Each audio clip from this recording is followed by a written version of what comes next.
ನಮಸ್ತೆ ಗೆಳೆಯರೇ, ಇವತ್ತಿನ ರೆಸಿಪಿ ಮರ್ವಾಯಿ ಸುಕ್ಕ. ಒಂದು ಬಾಣಲೆಗೆ 2 ಚಮಚ ತೆಂಗಿನೆಣ್ಣೆ ಹಾಕ್ಕೊಂಡು 6ರಿಂದ 8 ಬೆಳ್ಳುಳ್ಳಿ ಎಸಳುಗಳನ್ನು ಜಜ್ಕೊಂಡು ಹಾಕಿ 2 ನಿಮಿಷ ಚೆನ್ನಾಗಿ ಫ್ರೈ ಮಾಡ್ಕೊಳ್ಳಿ. ಈಗ ಸಣ್ಣದಾಗಿ ಕೊಚ್ಚಿಕೊಂಡ ಒಂದು ದೊಡ್ಡ ನೀರುಳ್ಳಿಯನ್ನು ಹಾಕ್ಕೊಳ್ಳಿ. ಸ್ವಲ್ಪ ಫ್ರೈ ಆದಮೇಲೆ ಒಂದು ಮೀಡಿಯಂ ಸೈಜ್ ಟೊಮ್ಯಾಟೊವನ್ನು ಕಟ್ ಮಾಡಿ ಹಾಕ್ಕೊಳ್ಳಿ. ನಂತರ ಅರ್ಧ ಚಮಚ ಅರಿಶಿಣ ಪುಡಿ ಹಾಕಿ ರುಚಿಗೆ ತಕ್ಕಷ್ಟು ಉಪ್ಪನ್ನು ಹಾಕ್ಕೊಂಡು 2ರಿಂದ 3 ನಿಮಿಷ ಬೇಯಿಸ್ಕೊಳ್ಳಿ.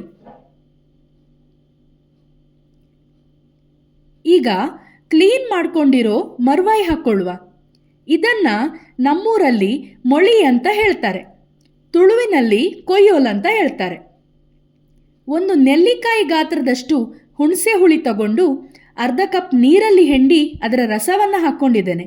ಮತ್ತು 1 ಕಪ್ ನೀರನ್ನು ಹಾಕ್ಕೊಂಡು ಮುಚ್ಚಳ ಮುಚ್ಚಿ 10ರಿಂದ 15 ನಿಮಿಷ ಬೇಯಿಸ್ಲಿಕ್ಕಿಡುವ.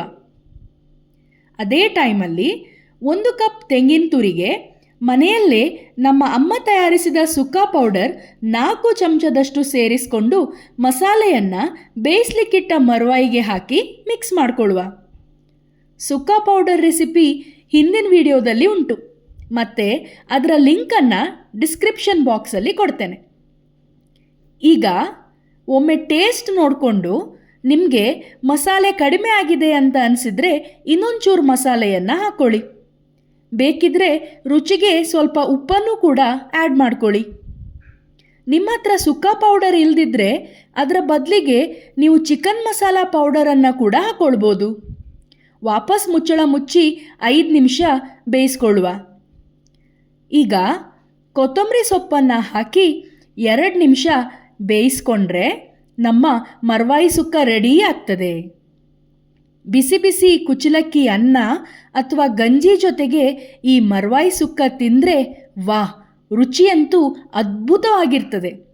ನೀವು ಕೂಡ ಟ್ರೈ ಮಾಡಿ ಹೇಗಾಯಿತು ಅಂತ ಹೇಳಿ ಕಮೆಂಟ್ಸಲ್ಲಿ ನನಗೆ ಹೇಳಿ.